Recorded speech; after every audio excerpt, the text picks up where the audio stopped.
Hey there, hi there, ho there, sports fans, Duran fans, and Whooshter reviewers.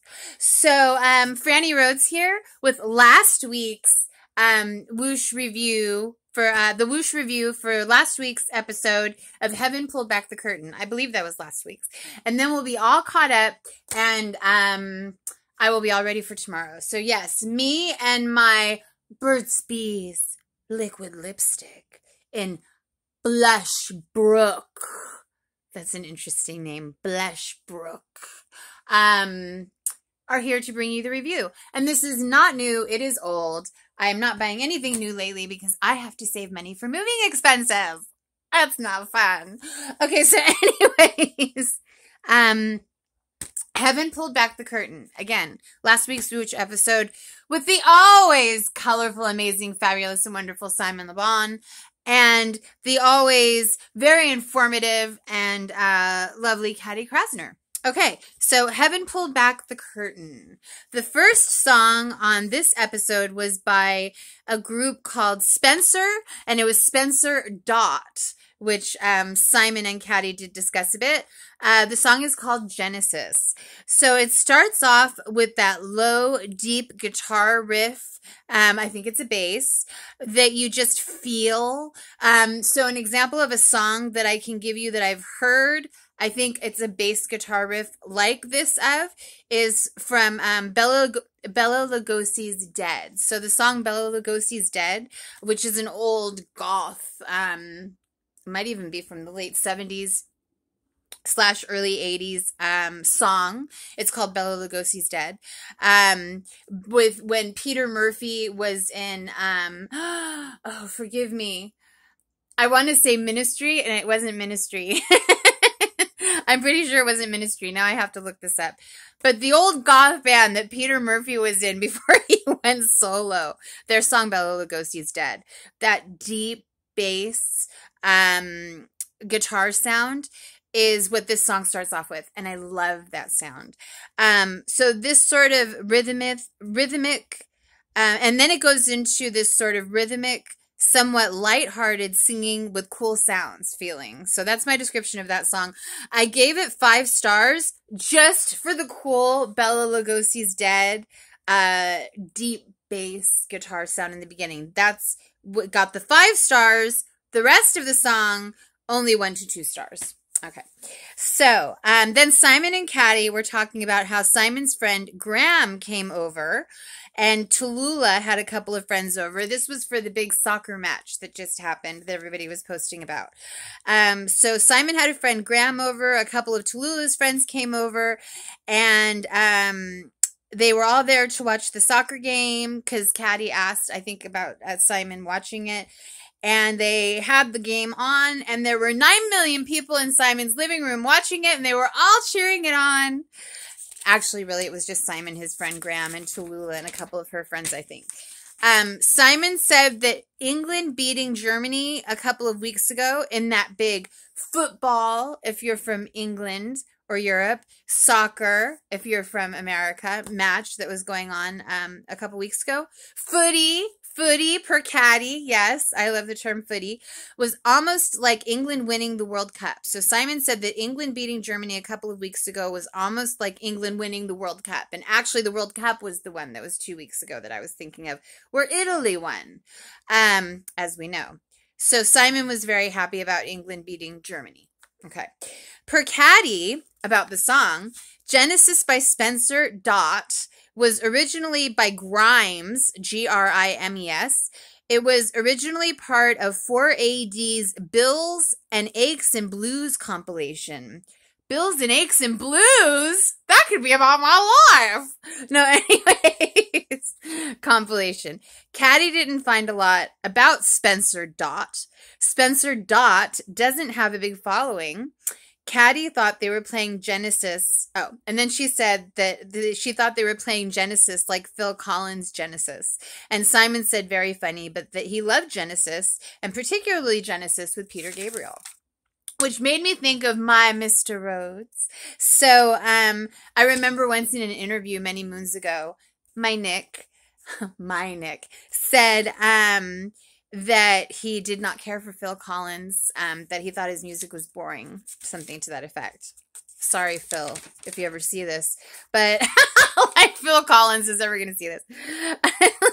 So, I mean, it'd just be weird. Not that he couldn't, but it would absolutely probably never get on his radar. That's the funny part, which is okay. So anyways, yes. So Simon said, so going to the dot after Spencer dot, Simon said he would lose the dot, and he called it the full stop, meaning the dot at the end of Spencer. At the end of Spencer dot, and Simon and Katy deduced that it was used, the dot, at the end of Spencer dot. Katy and Simon deduced that it made him different, and that's why he had added the dot. It made his name more distinctive and to stand out, which is what he wants to do if he's making music, because he wants people to remember him and make a name for himself. So Simon said to make him different and more complicated than everybody else. So Spencer dot, I think you've achieved your mission. If you're trying to make yourself more complicated than everybody else, which really I don't think you were. That was just Simon's musing. So anyways, musing. So the next song was by a band called Wednesday, and the song is called Handsome Man. So it must be about you, Mr. Rhodes. But Katy said they sound like Elastica.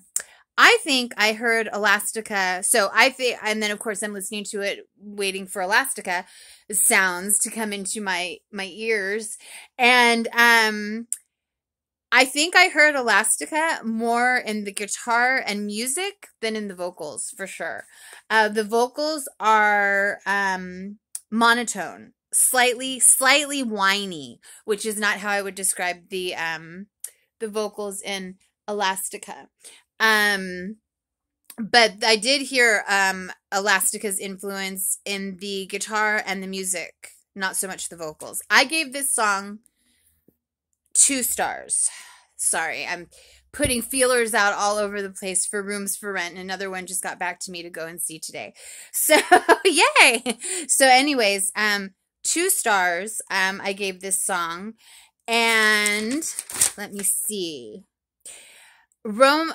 Okay, so we'll get back to what Simon said about the song Handsome Man by Wednesday that I was just talking about. Simon agreed with me, basically, with what I just said, even though neither of us would have known it, that that we were agreeing with each other, that he did not think that the vocals in Handsome Man by Wednesday that Katy likened to Elastica sounded like Elastica. I didn't think so either, not the vocals.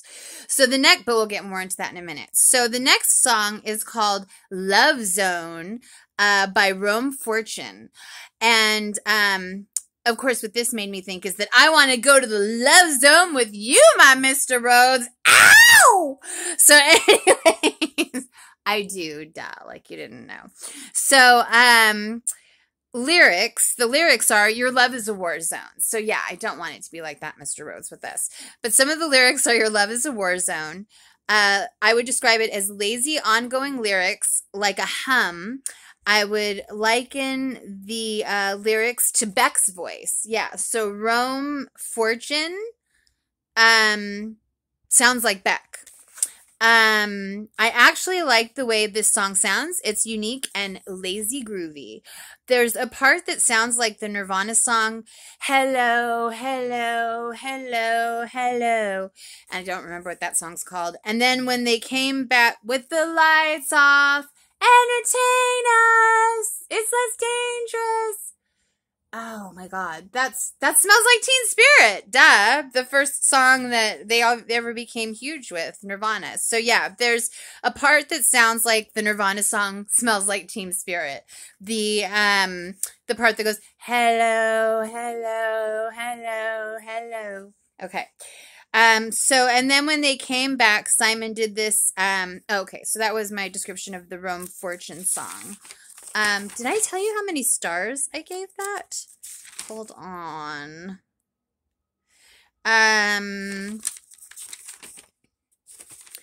Wow, I went on a lot about what they were talking about. There was a fan question. Oh, I didn't. So, shoot. I don't know if I can remember back now, but Love Zone by Rome Fortune, since I said fairly positive things about it, and I said that his voice reminded me of Beck's, and I like, you know, Beck, and some of his music is kind of cool. I don't think I would have given it 5 stars. I'm going to say probably with Rome Fortune 2 to 3. That's what I'll guesstimate by remembering. 2 to 3 stars on my part. Then when Simon and Katy came back, Simon did this. You're listening to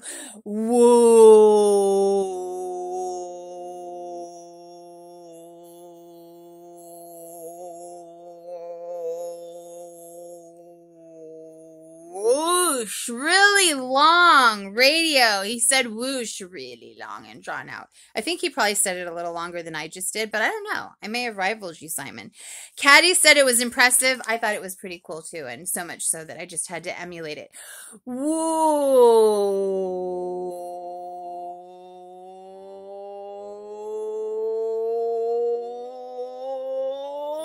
Welcome back to Whoosh Radio. Kind of a thing. Didn't do it exactly like that, but you get the idea. And I agree. I want to have a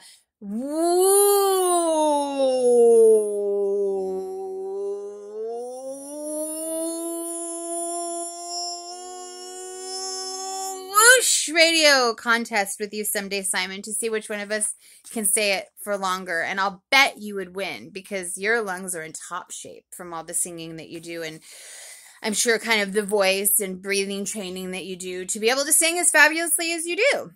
So you would probably win that contest, Simon, but I would still like to have one with you someday to find out. Now, per Katy about the song Wednesday, or about the song Handsome Man by Wednesday.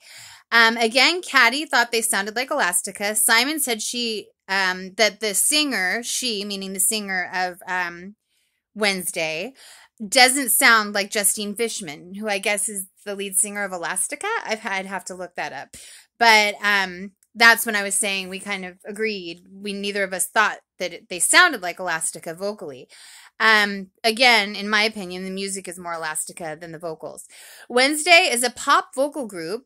I believe this was per Katy. She usually has all of the cool, informative info like this.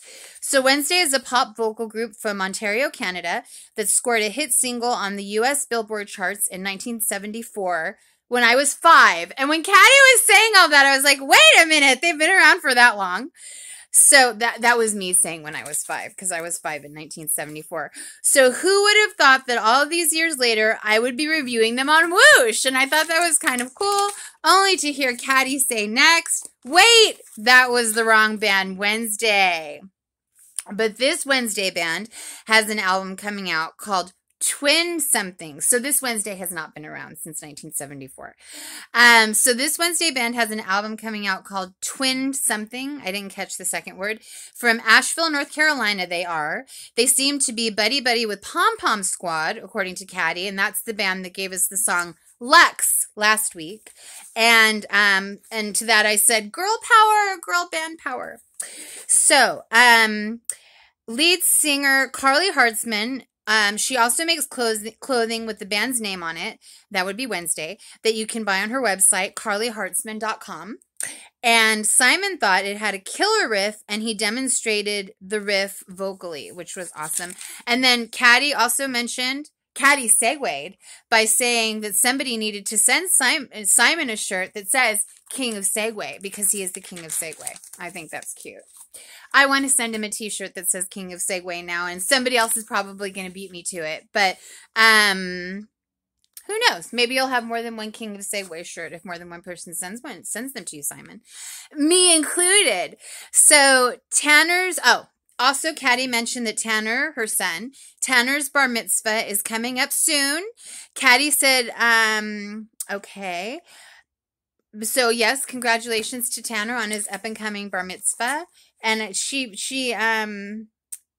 said it in a way like Tanner's bar mitzvah train or bar mitzvah tour is coming to town, and Simon said he wanted to go to that. So obviously yes, and so very cool. Tanner's bar mitzvah is coming up, which as I'm sure many of you know, a bar mitzvah, and I hope that I am saying this correctly, is when a child turns I think around 13, 14 or so, maybe 15, they get a bar mitzvah, and it's spelled B-A-R or B-A-T, depending on if the child is a boy or a girl, and I can't remember which is which, but it's sort of like a coming of age party in Jewish tradition.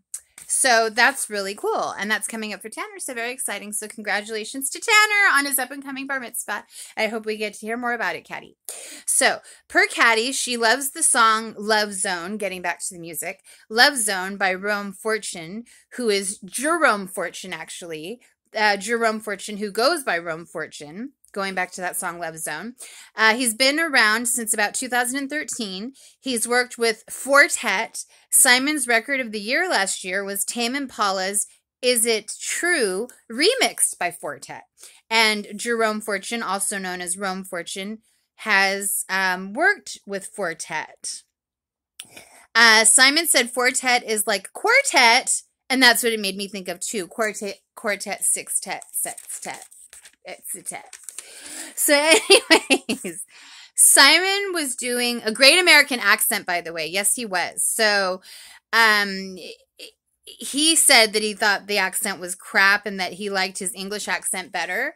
And actually, I like your English accent better too, Simon. But the American accent that you were doing, it was freaky weird when you would do it. And it was actually really pretty good. It wasn't crap. So now we have a fan question. So this fan question is from Margaret. And she says, great show last week. I love the songs and your conversation.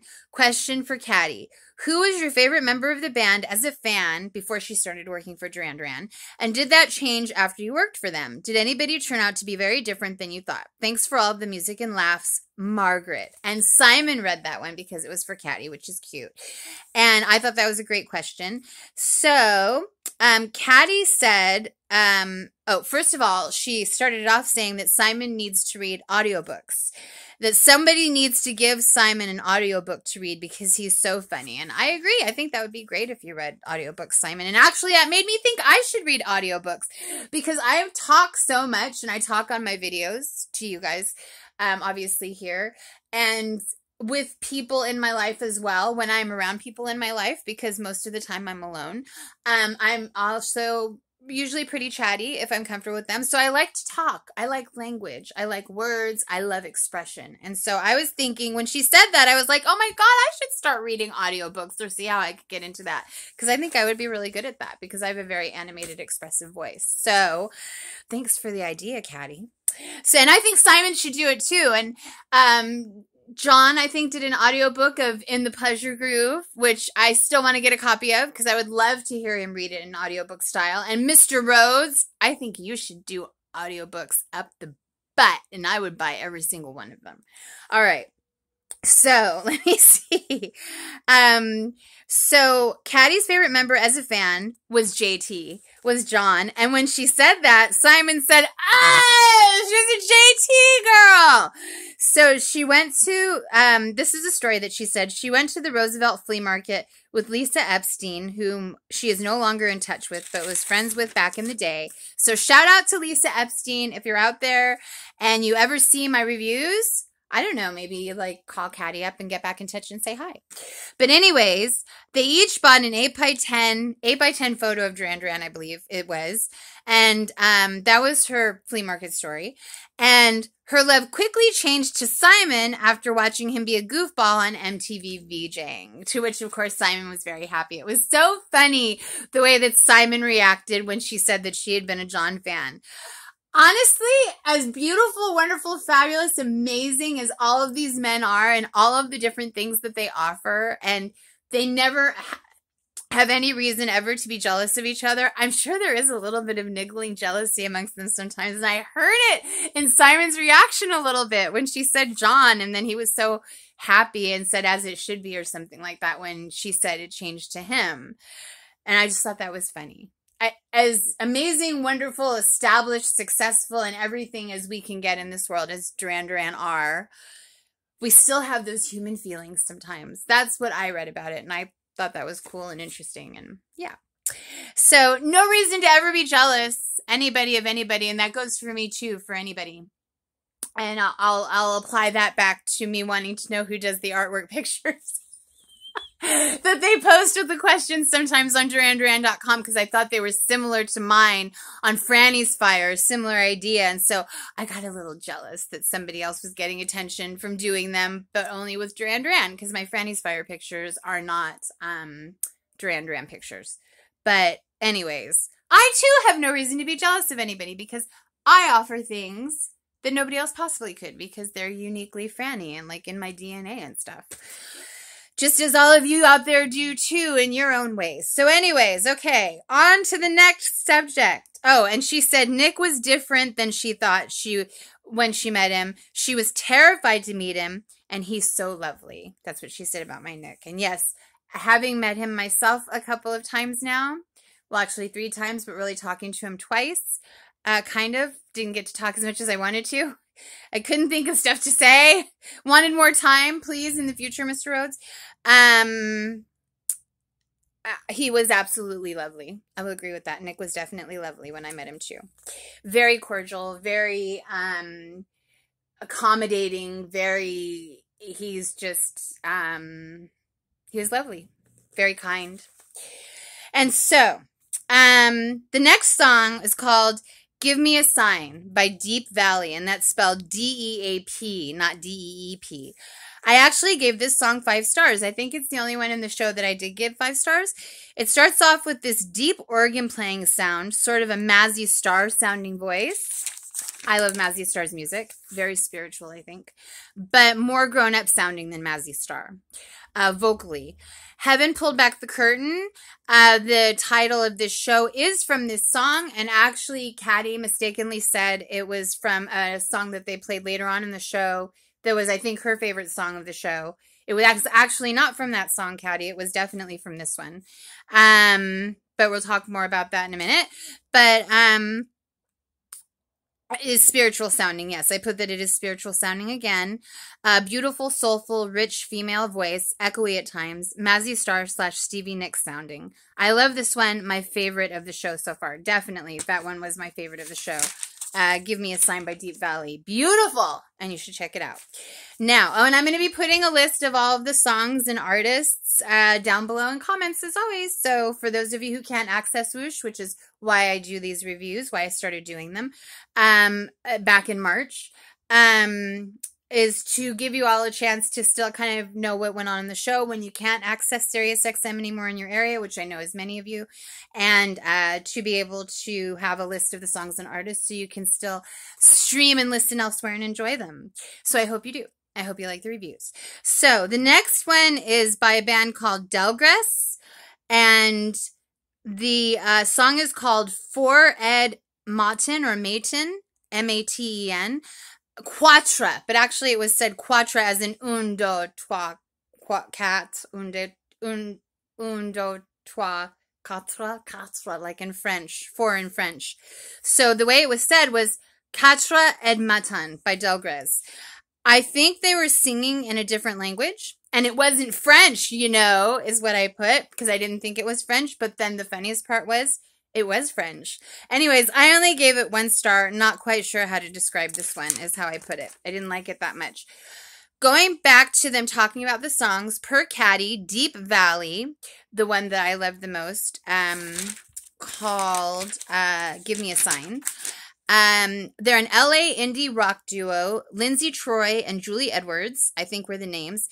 They have an EP and album, and I think it's their EP that's called American Cockroach.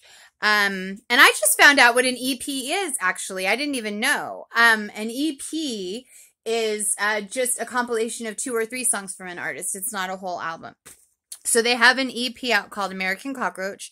Give Me a Sign is from that, per Simon. Simon loves her voice, as do I. His analogy, she sounds like a cigarette burning right down to the filter. And I loved that. I love descriptive imagery like that to describe things in words. I can't think of a better way to put that right now. Nice one, Simon. I wish I had come up with it. So that's how Simon described her voice. She sounds like a cigarette burning right down to the filter. Loved it. Loved Simon's description. Loved the song. Love it. Check it out. So And this, yeah, haha. I said Delgrès wasn't singing French, and they are French per Simon. I knew that was going to happen, which I did. I had a feeling when I said, and it's not French, you know, even though emulating how Simon always says his name is French, you know. I had a feeling that it was going to be in French, and then we found out I think it was in French. They're from French Guyana, very African sounding per Simon. He put the Delgrès and Deep Valley song together because they both sound like they came from the swamp. That's why they played those two songs together. I like the Deep Valley swamp best. I do. It's a beautiful song. Delgrès could be from the Louisiana Bayou, and Deep Valley, I think of My Mr. Rhodes. Deep Valley, I think of My Mr. Rhodes. I don't know why I put that. Deep Valley. Oh, Give Me a Sign. Maybe because the name of the song is Give Me a Sign. And I have to listen to the song again to remember exactly what the lyrics are. But I just remember I loved it. And maybe the lyrics reminded me of My Mr. Rhodes. But Deep Valley reminded me of My Mr. Rhodes. So, it has this very humid... Okay. So, per Simon... Deep Valley has this very hot, humid, swampy sound, which she does. Her voice is kind of sultry, I guess. Maybe you could say sultry, swampy, a spiritual. I would say definitely hot and humid. That's a good way to describe her voice. Echoey, the way it sounded in the song. Simon is such a sucker for that sort of sound, is what he said. And I am too. I love that song. So, again, my favorite of the show was Give Me a Sign by Deep Valley. Per Katy, Delgrès Band. Hold on. Per Katy, Delgrès, Pascal Dene is from Guadeloupe, not Guyana, Africa. So this was the French sounding one. They thought he was from Guyana, but he's actually from Guadeloupe. He was given a letter of freedom that belonged to his ancestors in 1841, freedom from slavery, which I thought was amazing and very moving and just very significant when they mentioned that letter that he was given. Freedom from slavery, which is pretty awesome in the truest meaning of the word. Yeah, that's what I put about it. And then I put, can I get my letter of freedom, please? Can I please? So anyways, another fan question. This one is from Bill or Phil. I couldn't make out which one. We've gotten this question before. When Simon started meeting other musicians, who made him starstruck? They have asked this question before. And when it was asked before, the time that I caught it before on Whoosh, Simon didn't want to answer. He said, oh, we don't discuss things like that or something like that. This time he gave an answer. He was most excited to meet David Bowie, but Keith Richards left him starstruck. Keith Richards from the Rolling Stones. Simon met him at a post party at Live Aid. They were wearing the same kind of scarf. Simon said to him, we're wearing the same kind of scarf. He approached Keith Richards and said, we're wearing the same kind of scarf. And Keith Richards, an idol of Simon, said, well, that's a good enough reason to leave. And walked out and be like, damn! If that happened to me, I probably would think damn, but then I may not be that surprised either. But Simon said he was crushed. About 2 to 3 months later, Simon got a little note from him under the door. They had a studio or something close to where Keith Richards was working or something. I'm not sure. Where the Rolling Stones were working. Anyways, Keith Richards slipped a note under Simon's door somehow about 2 to 3 months later, apologizing for being rude. He had had a falling out with Mick that day at the Live Aid and was in a bad mood. Mick Jagger, lead singer of Rolling Stones. And then he met him again later and all was good. So there you go. I think that's a cool story. So Simon is still such a huge fan of Keith Richards. Yeah, Keith Richards is, I won't say he's an idol, but he's definitely a rock icon, classic, never to be forgotten person. definitely, I love his persona. I love his whole thing. I love how his whole life has basically, as far as I can tell, been about doing what he wants to do and how he wants to do it. And I think that's awesome because that's how I'd love to live my life. But anyways, and I love how he's always got a cigarette hanging out of his mouth, kind of like David Bowie used to.